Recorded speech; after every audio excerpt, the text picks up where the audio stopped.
Welcome back to Sujit Patil Tech, your premier source for engineering and technology insights. In our gear metrology series, we've covered essential topics like spur gears, helical gears, bevel gear, worm gears, planetary gears, rack and pinion gears, phase gears and cycloidal gear. If you missed any parts, catch up on my YouTube channel, Sujit Patil Tech. Today, we delve deeper into gear metrology, building on the foundation we've established. Let's get started. In this video, we will take review of all gears in Hind language. In last videos, we learn all types of gear with their use, their advantage and disadvantage. Now in this video, we review all types of gears with 3D animation in Hindi language.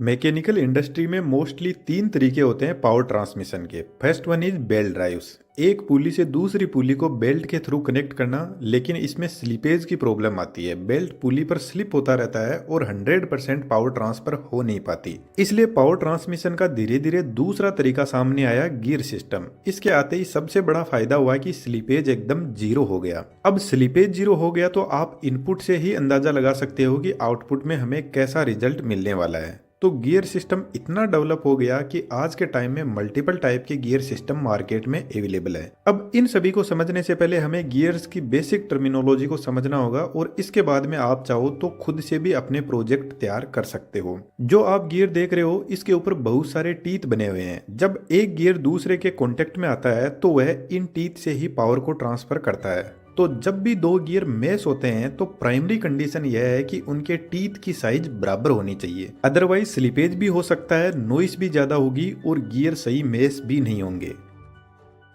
मानकर चलते हैं यह जो बड़ा gear है इस पर 48 teeth बने हुए हैं और इस छोटे गियर पर 16 टीथ बने हुए हैं। अब यदि हमें गियर रेशियो निकालना है तो 48/16 कर देंगे, जिससे गियर रेशियो हमें मिलेगा 3:1।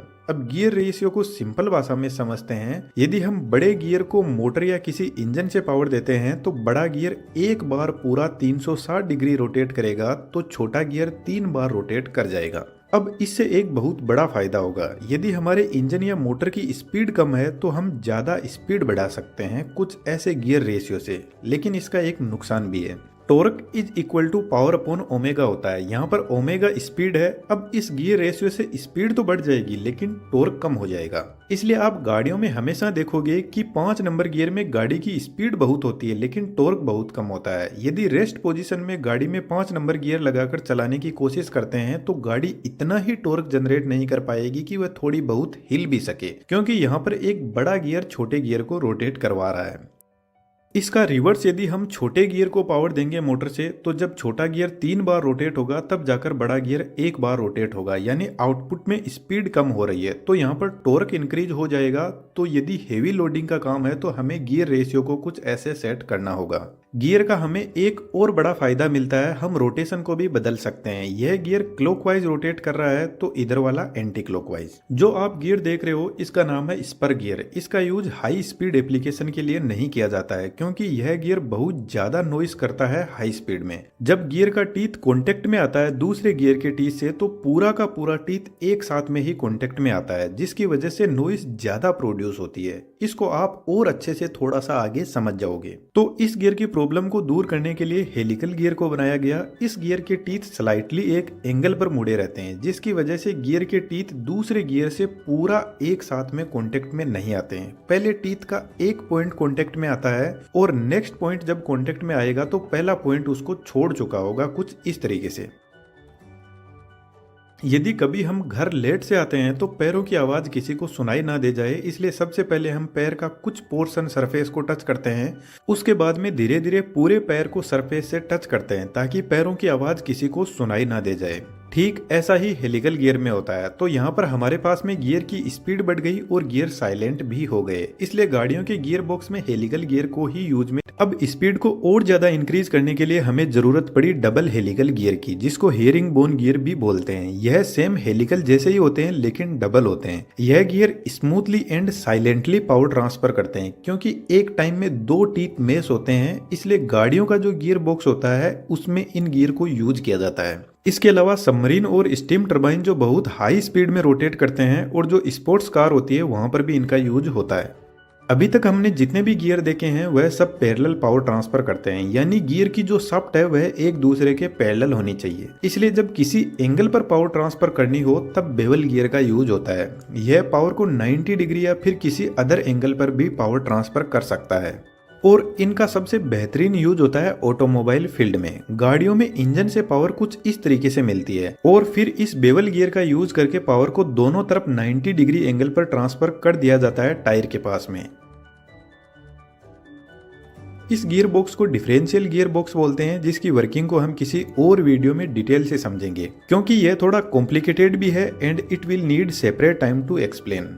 इसके बाद में वोम गियर आता है जो बहुत ही इंपॉर्टेंट है। वोम का हिंदी मीनिंग होता है कीड़ा, तो यह कुछ कीड़े की तरह रेंगता है और गियर को रोटेट करवाता है। यह गियर भी 90 डिग्री पर पावर को ट्रांसमिट करता है, बट इसकी कुछ खास बात है। एक तो यह गियर स्पीड को बहुत ज्यादा रिड्यूस कर देता है। इसका गियर रेशियो 300:1 भी हो सकता है, जिसका मतलब है यह वोम जब 300 राउंड कंप्लीट करेगा तब जाकर वोम व्हील एक राउंड पूरा करेगा। इसका सबसे बड़ा फायदा होता है कि जब स्पीड इतनी ज्यादा रिड्यूस हो जाती है तो हमें बहुत ज्यादा हेवी टॉर्क मिलता है। एक इनका बेनिफिट और है कि सिर्फ वोम ही व्हील को रोटेट करवा सकता है, व्हील वापस वोम को रोटेट नहीं करवा सकता। इनमें वन वे पावर ट्रांसफर होती है, इसलिए इनका यूज एलिवेटर जहां पर बहुत हेवी लोड होता है वहां पर यूज होता है। इसके अलावा गाड़ियों में जो स्टीयरिंग व्हील होता है वहां पर भी इसका यूज होता है ताकि कार की स्टीयरिंग को स्मूथ बनाया जा सके। इसके बाद में आता है रेक एंड पिनियन गियर। इसमें जो रोटेट हो रहा है उसको पिनियन बोलते हैं और जो लेफ्ट राइट मूव हो रहा है उसको रेक बोलते हैं। यह गियर बॉक्स रोटेशनल मोशन को लीनियर मोशन में बदल देता है। इसका सबसे बड़ा एग्जाम्पल है गाड़ियों में जो मैकेनिकल स्टीयरिंग आती है, उनमें हम गाड़ी के स्टीयरिंग को एक रोटेशन में मूव करते हैं, लेकिन गियर की हेल्प से गाड़ी के टायर लेफ्ट राइट मूव करते हैं कुछ इस तरीके से। कई बार हमारे सामने ऐसी सिचुएशन आ जाती है कि एक तो दो गियर के बीच में दूरी ज्यादा है और हमें दोनों गियर का रोटेशन भी सेम ही डायरेक्शन में चाहिए, तो इसके लिए हम बीच में एक आइडलर गियर को यूज करते हैं जो इन दोनों गियर को कनेक्ट भी कर देगा और रोटेशनल एक्सिस भी सेम कर देगा। लेकिन एक कंडीशन ऐसी आती है कि दूरी कुछ ज्यादा ही बढ़ गई है गियर के बीच में, तो उस कंडीशन में हम पावर ट्रांसमिशन का तीसरा तरीका यूज करते हैं जिसमें दो गियर के बीच में चेन सिस्टम को यूज करते हैं और यहाँ पर जो गियर लगे हैं उनको स्प्रोकेट गियर बोलते हैं।